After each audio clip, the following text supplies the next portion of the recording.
କହିଲେ ଦେଖି ପିଲେ ଭାରତର ପ୍ରଧାନମନ୍ତ୍ରୀଙ୍କ ନାଁ। ନିଯୁକ୍ତ ନରେନ୍ଦ୍ର ଦାମୋଦର ଦାସ ମୋଦି। Very good. ଗୁଣ୍ଡୁ କହିଲୁ ଆମର ଓଡ଼ିଶାର ମୁଖ୍ୟମନ୍ତ୍ରୀଙ୍କ ନାଁ କ'ଣ? ମନେ ପକେଇ କୁହ। Very good. ପୁଅ କହିଲୁ ଆମର ଭାରତର ଗଭର୍ଣ୍ଣର ଯେଉଁ ଓଡ଼ିଶାର ଗଭର୍ଣ୍ଣରଙ୍କ ନାଁ କ'ଣ? ହଁ ରାଜ୍ୟପାଳ। ହରିବାବୁ କୁମ୍ଭବତୀ। ସେ କଣ ତମ ଗାଁର ଅଜା? ଯେମିତି କୁହନ୍ତି ସେମିତି କୁହ। ନିଯୁକ୍ତ ହରିବାବୁ କୁମ୍ଭବତୀ। ହଁ।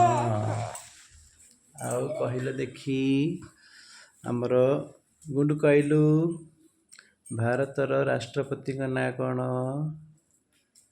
ଯିଏକି ଆମ ଓଡ଼ିଶାର ସିଏ।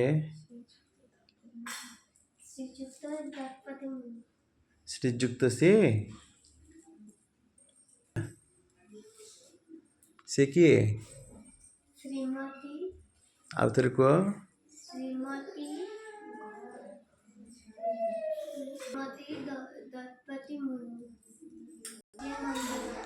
ତମେ କୋଉ ସ୍କୁଲରେ ପଢୁଛ? ସରସ୍ୱତୀ ଶିଶୁ ବିଦ୍ୟା ମନ୍ଦିର, ନୂଆବଜାର, କଟକ।